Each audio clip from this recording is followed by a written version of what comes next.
Morning friends, welcome to the Abhyas academy.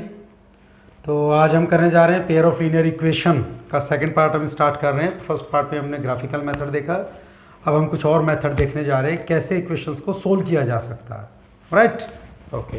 तो example ले लेते हैं पहले। सपोज मैंने लिया 2x + 3y = 30, कोई इक्वेशन ले ली, ठीक है, इक्वेशन गिवन है आपको। दूसरा मैंने लिया 4x + 5y = 23 ले लेते हैं। डन। सबसे पहला तरीका क्या है वो मैं भी बताऊंगा ना, नाम इसका बाद में डिस्कस करेंगे, पहले इसकी वर्किंग डिस्कस करते हैं, कहना क्या चाह रहा है। ओके, अगर मैं फर्स्ट इक्वेशन को उठा लूँ, actually these are the pair, actually this is the pair of two linear equations in two variables. Right, अब चलो जी इसकी बात करते हैं। यहाँ से अगर मैं वैल्यू निकालना चाहूँ, लेट्स से x की निकाल लेते हैं, तो 2x = 13 - 3y। ये सब तो आप कर ही चुके हैं पिछली क्लासेस में, है ना। ट्रांसपोज कर लेते हैं वैल्यूज़ को। इसके बाद आप क्या कर सकते हैं, आप लिख सकते हैं x = 13 - 3y / 2। यहाँ तक भी चलो ठीक है, मान लिया हमने। इसके बाद क्या करना है, x की वैल्यू किसी एक इक्वेशन से, x की नहीं मतलब किसी भी एक वेरिएबल की, किसी भी एक वेरिएबल की किसी एक इक्वेशन से वैल्यू निकाल के उससे दूसरी इक्वेशन में पुट कर देना। वैल्यूज को कुछ सब्स्टिट्यूट टाइप कर रहे हैं ना, देखते हैं अभी। तो ये x की वैल्यू मैंने यहाँ से निकाल ली। ये इक्वेशन फर्स्ट थी, ये सेकंड थी, इसे थर्ड दे देते हैं ना, हम तो देना पड़ेगा ना कुछ ना कुछ। खैर, अब by using third and second equation, second और थर्ड लिख लो, बात एक ही है। 4x is what, 13 - 3y / 2, 4x + 5y = 23। यहाँ तक आ गए, आ तो गए, लेकिन यहाँ आती दिमाग में ख्याल आता है, भाई साहब हम इतनी मेहनत कर क्यों रहे हैं, क्यों तो हमने x की वैल्यू निकाली, क्यों यहाँ पुट कर रहे हैं, क्या साबित होगा इन चीज़ों से। तो थोड़ा सा दिमाग पे जोर डालते हुए थोड़ा सा रिकॉल करते हैं चीज़ों को, और एक चीज़ समझ में आती है जो मैंने डिस्कस की थी आप लोगों से। अगर आपके पास लीनियर इक्वेशन है और उसमें एक ही वेरिएबल है, तो आपको दूसरी इक्वेशन की ज़रूरत नहीं है, आप डायरेक्ट उसे वहीं के वहीं सोल्व कर देंगे, ऑन एंड देयर वहीं सोल्व हो जाएगा। अब मैं इसे देख रहा हूं तो मेरे पास दो इक्वेशन है, लेकिन दो वेरिएबल हैं, तो उन्हें आपस में सोल्व किया जा सकता है। लेकिन सोल्व करने का तरीका जो मैं उठा रहा हूं, वो तरीका मैं बेसिक उठा रहा हूं। बिल्कुल बेसिक से मेरा मतलब है मैं कोशिश कर रहा हूं इस लीनियर इक्वेशन को एक वेरिएबल में कन्वर्ट करने की। इससे क्या होगा जी, इससे कुछ नहीं होगा, फटाफट ये दोनों ऑपरेट हो जाएंगे, बाकी कॉन्स्टेंट उधर इधर उधर, खत्म, डन। अब बात जब इसे सोल्व करने की आती है तो क्या करना है, 4 के अंदर मल्टीप्लाई कर लो। 13 × 4 = 52 - 12y / 2 चल ही रहा है अभी, + 5y = 23। राइट। अब इस 2 को अगर मैं दोनों में एलसीएम ले लूँगा तो ये 10 हो जाएगा, और ये /2 इधर मल्टीप्लाई में आ जाएगा, तो ये 46 हो जाएगा। ऐसे ही बनेगी ना कुछ कहानी, ये सब आप जानते ही हैं। इतना होने के बाद y वाली वैल्यूज़ को, यानी कि the values having the y, I am talking about the like terms, तो इन दोनों को अगर मैं ऑपरेट करने की कोशिश करूं तो ये ले दे के -2y बचेगा। खैर 46 उधर ऑलरेडी है, ये प्लस का 52 उधर जाके माइनस का 52 बन जाएगा। सोल्व करते हैं जी, दोनों को सोल्व किया तो -2y एक तरफ चल ही रहा है, दूसरी तरफ कहानी क्या बन गई, 4 और 2 6, यानी कि -6 बच गया, है ना। अभी छोटी क्लास में किया है ना, दोनों तरफ माइनस, खत्म, कट। तो y बराबर क्या हो गया, 6/2 बन गया, y = 6/2। तो ले दे के y की वैल्यू क्या आ गई, 3 आ गई। y की वैल्यू आने के बाद क्या बचा, x बचा। अब x को कैसे निकाल सकते हैं, हमारे पास ये जो थर्ड इक्वेशन है, हालांकि आप y की वैल्यू को चाहे तो फर्स्ट इक्वेशन में चाहे सेकंड इक्वेशन में, जहां दिल करे वहां पुट करके निकाल सकते हो, लेकिन बेटर ये रहेगा कि आप इसका इस्तेमाल कर लें। भाई यहाँ पहले हम मेहनत कर चुके हैं, है ना, तो डायरेक्ट y की वैल्यू पुट करके आपको वैल्यूज ट्रांसपोज नहीं करनी पड़ेंगी, ऑलरेडी ट्रांसपोज कर दिया हमने, इस तरफ सिर्फ y है। तो जैसे ही आप यहाँ पे वैल्यू पुट करते हैं y की, तो it will be x is equal to 13 minus 3 into y that is 3, y that is 3 now, तो divided by what, divided by 2, so x will become क्या हो जाएगा 13 माइनस 3 3 जा 9 divided by 2, so x is equal to 13 minus 9 gives you what, 4 by 2, so x will give you 2। कहानी कुछ ऐसे बनी कि x की वैल्यू 2 है और y की वैल्यू 3 है। ये वो वैल्यूज हैं, इन्हें अगर आप पुट करते हैं दोनों इक्वेशंस में तो सेटिस्फाई करेंगे इक्वेशंस को, इसीलिए हम इन्हें इनका सॉल्यूशन भी कह पा रहे हैं। अब बात कर लें, सर सारी बात हो गई, नाम तो बताओ, नाम क्या है? नाम कुछ नहीं है, बीच में 2-3 बार मैं नाम ले चुका हूँ। मैंने वैल्यूज़ को सब्स्टिट्यूट किया है। क्या किया है? सब्स्टिट्यूट। तो इसका नाम हो जाता है सब्स्टिट्यूशन मेथड। क्या हो जाता है? Substitution method. तो यही है फ्रेंड्स हमारा सब्स्टिट्यूशन मेथड, जिसमें हम क्या करते हैं, यहाँ से मतलब किसी भी एक इक्वेशन से किसी एक वेरिएबल की वैल्यू निकाल करके उसे दूसरी इक्वेशन में सब्स्टिट्यूट कर देते हैं, है ना। जैसे स्कूल में होते हैं ना, एक टीचर एब्सेंट है तो उसकी जगह किसी दूसरे टीचर का सब्स्टिट्यूशन लग जाता है।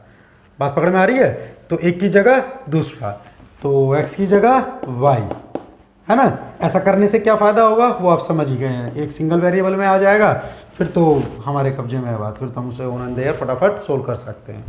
एक वैल्यू आते ही आप उधर पुट करेंगे, दूसरा आपके पास आंसर आ जाएगा। Done, okay. अब जो नेक्स्ट मेथड हम करने जा रहे हैं, करने से पहले मुझे बड़ी खुशी महसूस हो रही है। Actually it was the favourite method for me, तो मेरे लिए बहुत फेवरेट है ये मेरा। एक्चुअली क्यों है फेवरेट? तो ऐसा होता था, मैं छोटी सी स्टोरी बता देता हूँ। मेरे टाइम पे जब मुझे कहा जाता था ना कि आप इन चीज़ों को याद कर लो, ये चीज़ें ज़रूरी हैं, इनसे आप क्वेश्चन सोल्व कर पाएंगे, फॉर्मूला है, याद कर लो। तो याद कर लो जैसा शब्द मुझे ऐसा लगता था, बस हो गया, मैंने याद कर लिया और क्वेश्चन सोल्व हो गए। लेकिन ये कुछ ऐसी चीज़ें थी, यहाँ पे मुझे कहा गया जैसा आपका दिल करे वैसे कर लो। तो मुझे बड़ा मज़ा आता था, मैं नई नई चीज़ें पुट करता था, नई नई वैल्यू पुट करता था, और मैं देखता था आंसर सेम ही आता था। कैसे होता, देखो ध्यान से। तो मुझे मेरे टीचर ने बताया आपको क्या करना है, हमें अभी देखो मोटिव वही है, दो वेरिएबल है, कोई एक वेरिएबल हट जाए, ख़त्म हो जाए, सब्स्टिट्यूट हो जाए या एलिमिनेट हो जाए। सब्स्टिट्यूट करके हमने देख लिया, अभी एलिमिनेट करने की कोशिश करते हैं, ठीक है ना। तो अगर ये दोनों x यहाँ से ख़त्म हो जाए तो मेरा काम आसान हो जाएगा। यानी ख़त्म करने के लिए से मेरा मतलब है कि 0 हो जाए। कैसे किया जा सकता है? अगर मैं इन दोनों इक्वेशंस को प्लस कर दूं तो 4 + 2 6 हो जाएगा। अगर माइनस करूं तो 4 - 2 2 या 2 - 4 - 2, कुछ ऐसी सिचुएशन बनेगी। तो अगर ये दोनों सेम होते तो मज़ा आ जाता, नहीं? बस यही आपका हिंट है। तो क्या इन दोनों को सेम किया जा सकता है? बिल्कुल किया जा सकता है। एक ऐसा नंबर ढूंढो जो इन दोनों से डिवाइड हो जाए। मैं कहना चाह रहा हूं LCM, है ना। तो इन दोनों वैल्यूज का LCM उठा लो। अब आप कहेंगे सर ये x के पीछे क्यों पड़े हैं आप, y को भी तो एलिमिनेट किया जा सकता है। बिल्कुल किया जा सकता है, कोई बाउंडेशन है ही नहीं, कोई चीज़ याद रखनी ही नहीं है ना। बस एलिमिनेट करना है तो करना है, जो मर्जी यूज़ कर लो। आप कैसे करना है? तो मैं पहले x को कर लेता हूँ, ठीक है ना। तो मैं देख रहा हूँ कि अगर इस पूरी इक्वेशन में 2 से मल्टीप्लाई कर दी जाए, मल्टीप्लाई किससे कर दी जाए? 2 से, दोनों तरफ, है ना। तो मैं एक ही बार लिख देता हूँ, यहाँ पे लिखने का मतलब है LHS RHS दोनों से मल्टीप्लाई कर रहा हूँ 2 से। अगर मैंने ऐसा किया तो ये बन जाता है 2 × 2 = 4x, और ये बन गया आपका 6y, और ये बन गया 26। बात पकड़ में आई? ऐसा करने से क्या ये इक्वेशन और ये इक्वेशन दोनों एक ही बात है? क्या दोनों का एक ही मतलब है? इससे क्वेश्चन पे कोई इफेक्ट तो नहीं पड़ा? तो खुद सोचो, इक्वेशन इक्वल का साइन इसका मतलब ही है, जैसे वो हाथ वाला बैलेंस होता है ना, तराजू बोलते हैं हिंदी में उसे। तो अगर मैंने एक तरफ 1 kg का वेट रख दिया और दूसरी तरफ 1 kg वेट वाला कोई सामान रख दिया, 1 kg लेट से पोटैटो रख दिए, है ना, तो क्या ये जो बैलेंस है ये डिस्टर्ब होगा? नहीं होगा। आपने इधर वेट रखा फिर इधर पोटैटो रखे, ये घूम फिर के बीच में आ जाना है। It will be balanced, it will be equal. तो equality, the sign of equality must be maintained. बाकी जो मर्जी इसके साथ कर लो आप, है ना, मतलब मल्टीप्लाई कर लो, डिवाइड कर लो, प्लस कर लो, माइनस कर लो, लेकिन करना दोनों तरफ है। इक्वालिटी का साइन मेंटेन करके रखना है, बस ये थोड़ा सा आपको दिमाग में रखना है। अब तो अगर ये दोनों सेम ही हैं तो इसकी कहानी खत्म करते हैं, इससे हमें कोई मतलब नहीं है, इसे पकड़ लेते हैं। खैर नाम दे देते हैं फिर भी रेफरेंस के लिए, थर्ड इक्वेशन नाम दे देते हैं। फिर आप लिखेंगे कुछ ऐसा, subtract equation first from second, sorry first second from third या थर्ड फ्रॉम सेकंड, जैसे आपका दिल करे। अब सवाल ये उठता है सब्ट्रैक्ट क्यों कर रहा हूं? ऐड कर दूं तो सब्ट्रैक्ट इसलिए कर रहा हूं, ये भी प्लस का साइन है, ये भी प्लस का साइन है, दोनों पे सेम साइन है। अगर दोनों पे सेम साइन है तो सेम साइन से तो प्लस का ही ऑपरेशन ऑपरेट होगा ना, ये आपने छोटी क्लासेस में पढ़ा होगा, same sign plus, opposite sign minus, right. तो दोनों पे सेम साइन है, लेकिन मुझे तो खत्म करना है, एक दूसरे का अपोजिट बनाना है इन्हें। अभी तो दोनों फ्रेंड बन गए, मुझे दुश्मनी करवानी है इनमें।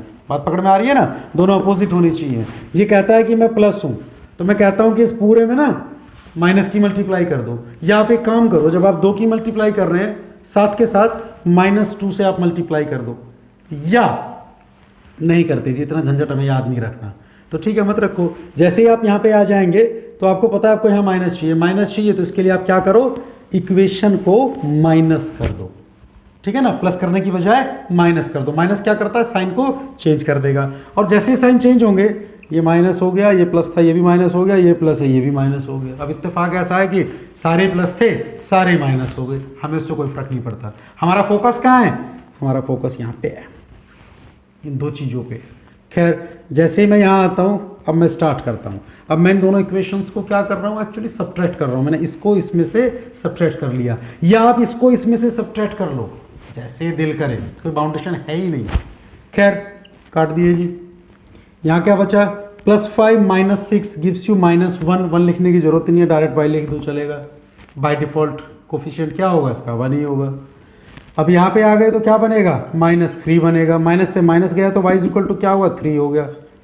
अब जरा दिमाग लगाओ, इसी इक्वेशन को हमने सब्स्टिट्यूशन मेथड से किया था, तो y की वैल्यू क्या आई थी, 3 आई थी। मैंने जानबूझ के सेम इक्वेशन ली, ठीक है। तो आपको ऐसा नहीं लग रहा कि ये थोड़ा ज़्यादा आसान है, फटाफट बस इन्हें इक्वल करो, खत्म, एक वेरिएबल खत्म, दूसरा अपने आप फटाफट ऊपर नीचे लिख के कॉलम मेथड से ना ऐड सब्ट्रैक्ट जो भी करना पड़ रहा है मजबूरी में वो कर दो। मजबूरी में इसलिए क्योंकि यहाँ तो हम अपने हिसाब से चला रहे हैं, बाकी हमें साइन सबके चेंज करने पड़ेंगे अगर माइनस करते हैं तो। अगर सब्ट्रैक्ट कर रहे हैं, ऐड कर रहा होता तो कोई साइन चेंज होना ही नहीं था। हम राइट, ओके। अब चलते हैं आगे। जैसे ही आपके पास y की वैल्यू आ गई तो x की निकालनी, जहाँ मर्जी पुट कर लो, फर्स्ट में, सेकंड में, थर्ड में। अब यहाँ मेरी एडवाइस है आप लोगों से कि इसे थर्ड में पुट मत करो। क्यों मत करो, थर्ड इक्वेशन में आपने किसी नंबर की मल्टीप्लाई की है तो ऑब्वियसली नंबर जो है कंपैरेटिवली थोड़े से बड़े हैं, तो हो सकता है कैलकुलेशन आपको डिफिकल्ट लगे, हालांकि ऐसी कोई समस्या है नहीं। खैर आप फ्री हैं, यहाँ भी कोई बाउंडेशन नहीं है, जहाँ दिल करे वहाँ पुट कर लो तीनों में से। खैर मैंने फर्स्ट इक्वेशन में पुट कर लिया। अगर मैं फर्स्ट इक्वेशन में पुट कर लेता हूँ y की वैल्यू, तो ये बन जाता है 2x + 3y = 13। तो 2x = 13 - 6, तो 2x = सॉरी 9, 6 नहीं 9, 3 3 9, तो 2x = 4, देन x = 2। बात पकड़ में आ गई, तो आपके पास x की भी वैल्यू आ गई। अभी x और y दोनों आपके पास आ गए हैं, तो एक मेथड ये हो गया जी सोल्व करने का। ये मेरा फेवरेट इसलिए भी है, इससे मेरे पेज कम खर्च होते थे, मेहनत कम लगती थी, है ना, जल्दी हो जाता है ये। दूसरा, अब इसके नाम की बात करते हैं। तो मैंने इसमें किया क्या क्या है वो देखते हैं। एक तो मैंने इनके कोफिशिएंट्स को इक्वल किया है किसी एक वेरिएबल के, या तो इसके या आप चाहो तो इसके। प्रैक्टिस के तौर पे आप y के कोफिशिएंट इक्वल करने की कोशिश करना और फिर सोल्व करना, आंसर आपको यही मिलेगा, ठीक है। आप 2 से मल्टीप्लाई ना करके किसी और नंबर से मल्टीप्लाई कर सकते हैं, कुछ भी जैसा आपका दिल करे, बस टारगेट क्या है, coefficient should be same. Okay, अब आगे चलते हैं। नाम की बात कर रहे थे, कोफिशिएंट को इक्वल करा है तो इस मेथड का नाम हो जाता है equating the coefficient. Equating the coefficient ये मेथड है। इसका एक और नाम है, क्या है, हमने वेरिएबल्स को एलिमिनेट करने की कोशिश की है, किसी एक टाइप के वेरिएबल को एलिमिनेट कर दिया ताकि दूसरे को आसानी से सोल्व किया जा सके, तो इसलिए इसका नाम बन जाता है elimination method, am I right? तो ये मेथड हो जाता है एलिमिनेशन मेथड। तो मोर ओवर इसका नाम एक्चुअली एलिमिनेशन मेथड ही है, लेकिन इसको इक्वेटिंग द कोफिशिएंट भी बोला जाता है। अब चलते हैं नेक्स्ट मेथड की तरफ। हमने ग्राफिकल मेथड तो कर ही लिया था पिछली वीडियो में, अभी हमने 2 मेथड और कर लिए हैं, और ये हम अलजेब्रिकल मेथड कर रहे हैं एक्चुअली। तो एक हमने किया सब्स्टिट्यूशन मेथड, और फिर हमने किया क्या, एलिमिनेशन मेथड, या हम कहें कि इक्वेटिंग द कोफिशिएंट मेथड। अब ये तीसरा जो है ये लगभग लास्ट समझो इस मेथड को, अलजेब्रिकल मेथड आपके सिलेबस के हिसाब से अगर हम बात करें तो ये क्या कहता है, इस मेथड का नाम है, इसका नाम मैं पहले ही बता देता हूँ, ठीक है ना। इसका नाम है क्रॉस मल्टीप्लिकेशन मेथड। अभी किस तरीके से काम करता है, देखो मेथड देखने में बड़ा टिपिकल सा लगेगा ये, लेकिन मेरा यकीन मानो बड़ा बेहतरीन और उससे भी आसान है। बस आपने इक्वेशन देखी, वैल्यू पुट करी, सोल्व, खत्म, एक बार में, बहुत ज़्यादा मेहनत नहीं करनी है। लेकिन अब इसका अंत करने के लिए इसकी शुरुआत पे पहुंच जाओ। शुरुआत में पहुंचने से मेरा मतलब है कि जब मैंने आपको जर्नल फॉर्म बताई थी इनकी, तो मैंने आपको कुछ ऐसे बताया था, A1 A2 B1 B2 C1 C2 something like that ना, यानी कि जर्नल फॉर्म थी AX + BY + C = 0, ये थी ना जर्नल फॉर्म, ठीक। तो इन्हें इनकी जर्नल फॉर्म में लिख लो क्वेश्चंस को, यानी कि इसे -13 इधर ला के = 0 कर लो, और इसे भी -23 इधर ला के इसे = 0 कर लो, सबसे पहला काम। उसके बाद क्या करना है, A1 A2 B1 B2 C1 C2 इन सब की वैल्यूज एक बार जरा लिख लो साइड में, हालांकि आप देख के डायरेक्ट भी लिख सकते हैं, लेकिन अभी मेथड आपको समझना है तो एक बार साइड में लिख लो। तो A1 का मतलब है coefficient of x in first equation, तो x का कोफिशिएंट क्या है, 2 है। इसी तरीके से A1 B1 और C1, तो B1 क्या हो गया हमारा 3 और C1 क्या हो गया -13, बात पकड़ में आ गई, ठीक है। अब इसी तरीके से आप निकाल दो A2 B2 और C2, तो A2 क्या हो गया आपका, ये हो गया 4 5 -23, 4 और 5 और -23, ये बन गई जी वैल्यू ले दे के। ये है हमारी वैल्यू फर्स्ट इक्वेशन के लिए, और ये है हमारी वैल्यू सेकंड इक्वेशन के लिए। अब A1 A2 B1 B2 C1 C2 जो भी है हमने लिख लिए। लिखने के बाद क्या करना, एक मेथड है जो कुछ इस तरीके से कहता है, वो कहना क्या चाह रहा है एक्चुअली, वो ये कहना चाह रहा है, CA सुना है आप लोगों ने, CA चार्टेड अकाउंटेंट, है ना, तो अच्छी खासी पोस्ट है, ठीक है। आप इसे कोई अदरवाइज मत लेना, है ना, सिर्फ समझाने के लिए बता रहा हूँ। तो देखो कोई भी है, अगर मैरिड बंदा होता है तो कहीं ना कहीं अपनी वाइफ से थोड़ा सा ना दबा हुआ होता है, चारों तरफ घिरा हुआ होता है। घिरे हुए और दबे हुए से मेरा मतलब है कि अंडर प्रेशर रहता है। खैर this is the part of a joke only, ऐसा रियलिटी में नहीं है, तो आपको बस ये इमेजिन करना है। तो ये भी अपनी बीबी के बीच में घिरा हुआ है, कहने को बहुत बड़ा चार्टेड अकाउंटेंट है, बहुत बोलता है, बाहर घर में छुपा हुआ है। यहाँ 2 चार्टेड अकाउंटेंट हैं एक्चुअली, 2 इक्वेशन है ना, ओके। तो दूसरे के साथ भी यही है, वो कैसे बचेगा, वो भी बेचारा यही है, खैर उसके साथ भी यही कंडीशन है ना। ये पहले वाली कंडीशन है और ये दूसरे वाली कंडीशन है, ठीक। ये हमारे शर्मा जी हैं, ये हमारे शुक्ला जी हैं, कंडीशन दोनों के साथ सेम है। खैर अभी शुरुआत करनी है ऊपर से नीचे की तरफ, नीचे से ऊपर की तरफ। इसे देख के क्रॉस जैसा याद आ रहा है ना, कुछ क्रॉस मल्टीप्लिकेशन, ठीक है। बस रेलगाड़ी चलाते चले जाओ। क्या कहता है, देखो समस्या ये है कि मेथड को याद रखना है ना, तो थोड़ा सा देखने में थोड़ा टिपिकल सा लगता है, तो उस मुश्किल चीज़ को ही मैं आसान करने वाला हूँ। अब कैसे कर रहा हूँ इसे ध्यान से देखो। ये क्या लिखना है तो आपको समझ में आ गया ना, BCAB, BCAB, या तो याद रखो या फिर चार्टेड अकाउंट आपको याद रहेगा ही। खैर तो यहाँ से शुरुआत करनी है, B1 C2, B1 C2 minus B2 C1, B2 C1, ठीक है। ये सब कहानी x के अपॉन में है। उसके बाद कहानी y की शुरू हो जाती है, दूसरा part C1 A2, C1 A2 minus C2A1 बराबर है, ये कहानी 1/A1B2 माइनस A2B1। दो तरीके हैं, या तो ये याद कर लो डायरेक्ट, अब याद कर लो, टेंशन छोड़ दो, मत करो, या इस मेथड को समझ लो, है ना। मेथड समझ लोगे तो ज़्यादा टाइम नहीं लगेगा। एक्चुअली 3 से 4 बार आपको ये करना पड़ेगा ऐसे लिख के, उसके बाद आपको खुद ही क्लियर हो जाएगा। ये B1 A2 C2 जो आपको सुनने में बड़े अजीब से लग रहे हैं, ये आप इतने फेमिलियर हो जाओगे इससे कि आपको बहुत ईजी लगेंगे। सीक्वेंस टाइप बन जाएगा 1 2 2 1 1 2 2 1, कुछ इस तरीके से, ठीक है ना। देखो 1 2 2 1 1 2 2 1 1 2 2 1, ठीक। BC CA AB, वो रिवर्स हो जाएंगे। ओके, इसके बाद अभी हमने सिर्फ मेथड समझा, क्वेश्चन सोल्व नहीं किया। अब क्वेश्चन सोल्व करते हैं, उससे पहले एक चीज़ समझो। जब आप ये मेथड लिखेंगे तो यहाँ पे लिखो x, यहाँ पे लिखो y और यहाँ पे लिखो 1, यानी कि ये पोर्शन x के लिए, ये पोर्शन y के लिए और ये पोर्शन 1 के लिए। एक्चुअली अब ये तीनों वैल्यूज़ आपस में इक्वल हैं, और अगर ये तीनों वैल्यूज़ इक्वल हैं तो एक बार इसको इसके इक्वल ले लो, फिर इसको इसके इक्वल ले लो, काम खत्म हो जाएगा एक ही बार में। कैसे होगा ध्यान से देखो।